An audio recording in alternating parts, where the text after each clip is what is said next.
This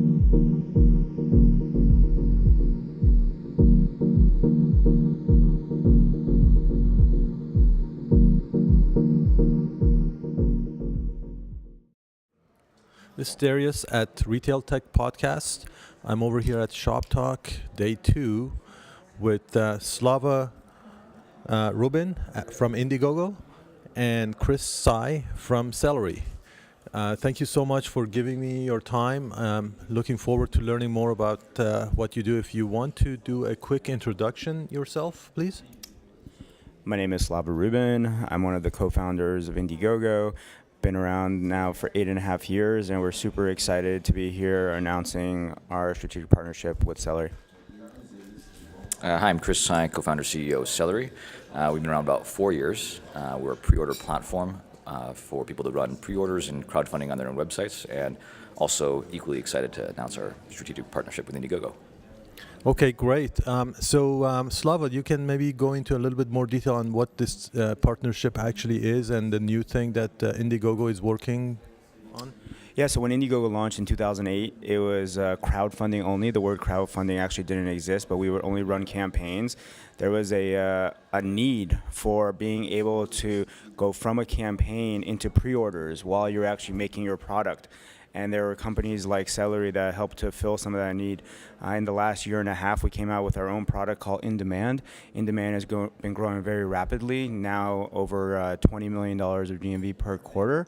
And we're really excited to now be strategically partnering with Celery to really be building out that experience for our customers and really being able to create the best offering across the two platforms. Okay, so how does this work out? How does this actually work for, let's say, like retailers or, I don't know who wants to, okay. Yeah, so just to explain Celery, because people probably know Indiegogo, but we tend to sit more in the background. So a lot of customers, well, when I say customers, I should say retailers, and people who want to sell new products.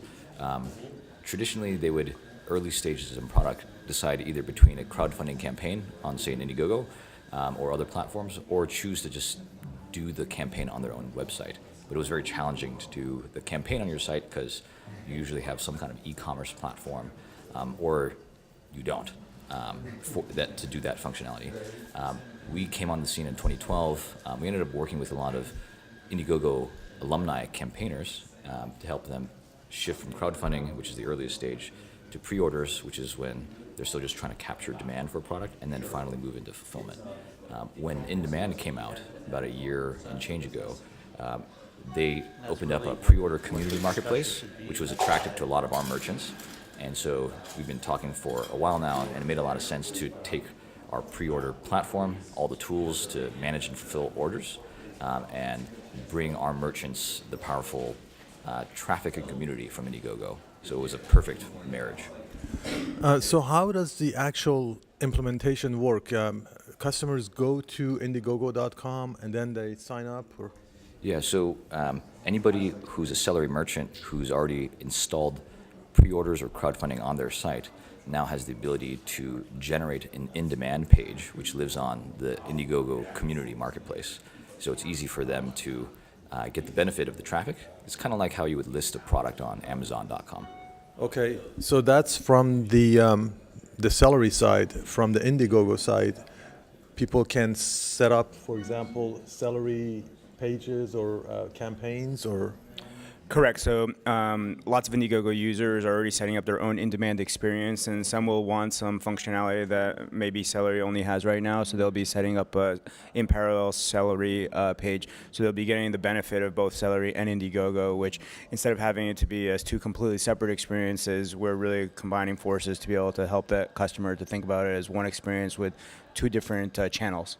Right. So they don't have to like do multiple signups, or do they? For the moment, they'll still have to do multiple signups. We're still reviewing what's the best way to integrate our product together. Okay, so that's so the first initial release is not as really tightly integrated yet, and then in the future it might be. Right. From the first release, it's not as technically integrated, but from a promotional perspective, it's really thinking of it as one combined entity. And we're really reviewing how to make the customer experience best based on the feedback that we're getting from either side. Okay. So the obvious benefit is the fact that people, whoever is producing a product is going to have access to the massive Indiegogo audience. You nailed it. Yeah. So now, what about the financial side of it? Does it cost any more or less? So when we help folks take pre-orders on their own websites, we take 2% of every transaction, and that's on top of the payment processing fees. If they want to elect to turn on the in-demand community, that's 5%. So it's two different channels, but we take 2%, but if you take orders through in-demand, it's 5%. Okay. And our goal at Indiegogo is you would be exposed to considerably more than 5% of new people. So it would become net positive because you'd get strangers to fund you that you never knew were possible by discovering through Indiegogo and all of our promotional channels. And then that fee would make total sense. Yeah, I mean, it just advertising and marketing is so expensive. That's like you're saving all or a big chunk of that for people. So. Yeah, I was actually talking to some promotional agencies, and they were saying we really think about Indiegogo as just another channel that we can promote on. Like, there's all these other entities, whether it's Facebook or digital advertising or other promotional channels. And when you think about it, if you get the promotional exposure to Indiegogo at a 5% rate, it's usually considerably less than the other channels of where they would have to pay for their promotion. Right, right. So is this the in-demand page? Is it focused towards specific types of products? No, the idea of in-demand is the natural transition from originally you have a campaign, you don't know if really people are going to like your idea or not, so you have to see if there's market validation. So imagine you're trying to raise $100,000 for a drone and you end up raising $120,000 for a drone. Once that campaign is over, and let's say in 30 days, now you have to go into manufacturing. Once you end your campaign, you're in manufacturing. That might take, let's call it 11 months. So for those 11 months, before you're able to actually be selling through the retailers or through Amazon or be able to actually send it to the customer the following day, that's 11 months that you still wish you can be capturing orders, capturing more validation, capturing more feedback. So after 6 years of Indiegogo, we got tons of feedback saying, we love the fact that you're doing these campaigns, but we wish you would just stay with us when we move beyond the campaign. Chris and Celery did a great job of creating Celery to be able to fill that gap, and then we came out with In-Demand. Celery and In-Demand have similar features, and we decided to join forces to be able to create that experience during those 11 months. This will be a natural transition from campaign to pre-orders. Then eventually you'll be able to just buy now and ship it immediately, so it'll be almost like a storefront. So yeah, that's interesting. Ultimately, it's moving that way because that's like will close the loop. Yeah, and I think a big part of us joining forces was we shared a similar vision for how crowdfunding was really becoming a new kind of commerce. All these new creators that are coming with product ideas, they deserve just as much the same kind of power tools that you would get off of an Amazon or an eBay, et cetera. So that's how we thought about the problem. Slava and teams thought the same way, so that's why this makes tons of sense. Yeah, it does make sense. Why gain traction from a crowdfunding campaign and then have to go and set up a separate e-commerce site or do something else? Well, just you can use that same mass basically. Exactly. Usually when you've created one of these campaigns and done well, you've actually created assets along the way, which is you've created all this SEO juice, you've created all these press links, you've created all these comments, these Facebook and social connections. You don't want to just put those in the closet and walk away from them. Yeah. You wish you can carry those assets with you, which is what In-Demand and then partnering with Celery will do. And the other really benefit is when you have a capability like Celery, you can actually then plug it into your own branding experience, so you can get the benefit of the promotion of Indiegogo as well as your own branding experience on your own site with Celery. Okay, great. So can you give me a couple of examples of companies that have used the product you can do? So actually one of the early customers that did this before we had officially partnered is a company called BlueSmart. And BlueSmart is a smart luggage case. They launched on Indiegogo, did very well. Actually, I think they were one of the first in-demand customers too. But at the same time, they wanted BlueSmart.com to have pre-order functionality or a pre-order storefront, which we powered. So that was the first clue that both sides had that this could be a really good combination. Okay. Do you have any examples? Yeah. I mean, I think the BlueSmart one is a great example. Right now, you're going to be seeing more of that coming out. We're really talking to our customers, both on Indiegogo and Celery, and I think you'll see a lot of obvious examples across the two platforms. So how about social features? Is that something that maybe Celery has built in? I mean, everybody's talking about social commerce now. Yeah, absolutely. I mean, the very basic things that people have are things on the order confirmation page where you can retweet if a customer is purchased. They can repeat, tweet, repin, post to Facebook. I think what gets more interesting is when you start to do social referrals, which we have. I'll just say that we have that on its way. And actually, as part of Indiegogo and this integration, it becomes even more interesting once you have a built-in community that really said. Right now, we work with a bunch of partners to help people facilitate referrals, but I'll let Slava speak to how they help with social promotion. Yeah, I mean, Indiegogo wouldn't exist without social because it's really critical for the individuals to share with other people to really be able to gain that trust, especially in the early days of the funding. So we do have all the basic features that one would expect, whether it's like Facebook share, email, Twitter, all that. And we're actually getting a considerable amount, I don't know the exact number, but well over 10% of all funding that's coming through social channels.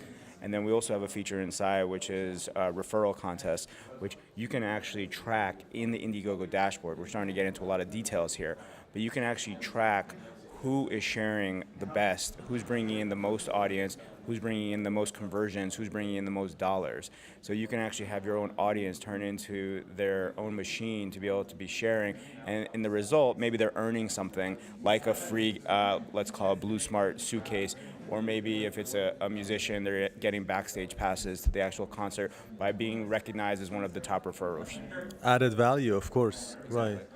So, what do you think about this? The new crowdfunding rules that just went to effect yesterday. Do you think that has any kind of an impact on what you're doing?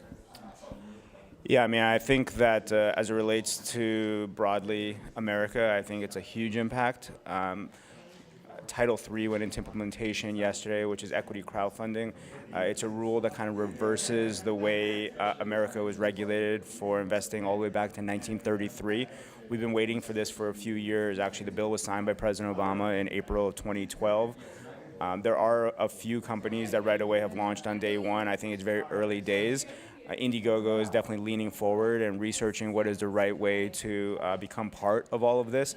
I think in the coming weeks and months, there'll be some various stories, but I think before you know it, in the next few years, this will be a major game changer as it relates to small businesses, individual entrepreneurs having a brand new alternative for raising capital. Yeah, it's pretty interesting. It's like hard to really imagine. I mean, you know, when the initial crowdfunding rules went into effect, with the angel list and the syndicates picking up, and now this, I think really small business owners, startups are really going to have to think about how, I mean, the game is basically changing.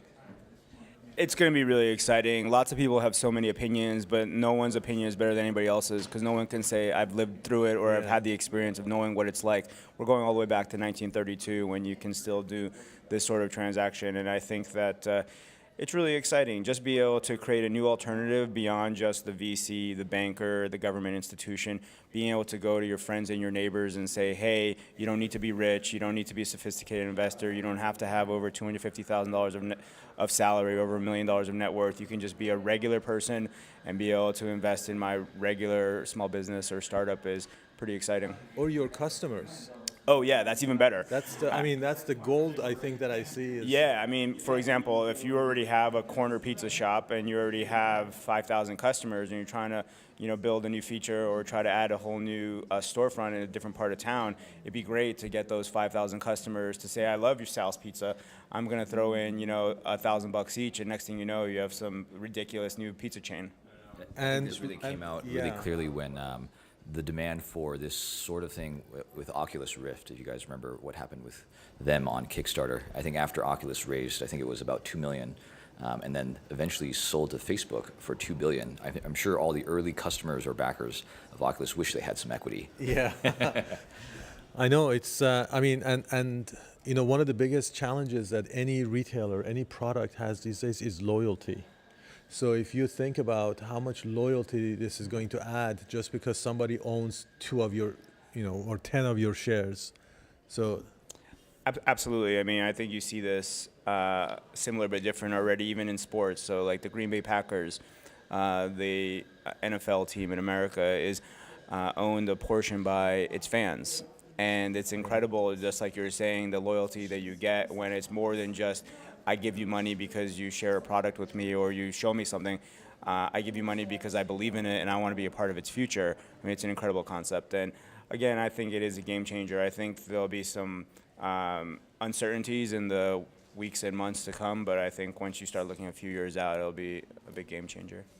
Okay, yeah, I can already see all the backers on Indiegogo also wanting to get a piece from the company as form of equity. Yeah, I mean, a perfect example is BlueSmart. I mean, BlueSmart is a very innovative company. The idea of a smart suitcase, right? So smart suitcases, you kind of have to guess that 10, 15 years from now, all suitcases will be smart. So it's a natural transition of the market is shifting there, and people on Indiegogo are going to have an opportunity to potentially invest in a company that's on the cutting edge. I don't know if BlueSmart is actually going to offer equity on Indiegogo or not, or when that would happen, but I'm just using that as an example. Right. People in the comments already on Indiegogo write, can I invest in this? Or they say, when can I invest? Or how can I offline already find a way to give you money because I want equity in return? So there's a lot of demand already been going through all the social and commentary. So we're just researching what's the right way to bring it to life. Okay, great. All right, well, thank you so much. I think we're up on our time. Thank you so much for your time. And if anybody wants to contact you, I'm sure it's easy to find Indiegogo.com. Yeah, it's just www.indiegogo.com. We're happy to put them in touch with the people who run InDemand. And then my email is just slava@indiegogo.com. Okay, Yeah, great. and, for us, it's trycelery.com, Try, celery, like the vegetable.com, and reach out to us at questions@trycelery.com. Awesome. Thank you. Thank you for listening. We hope you enjoyed this episode and would really appreciate rating us on Stitcher or iTunes. Also, make sure you subscribe to our newsletter at retailtechpodcast.com to be notified of new episodes, updates, and special announcements.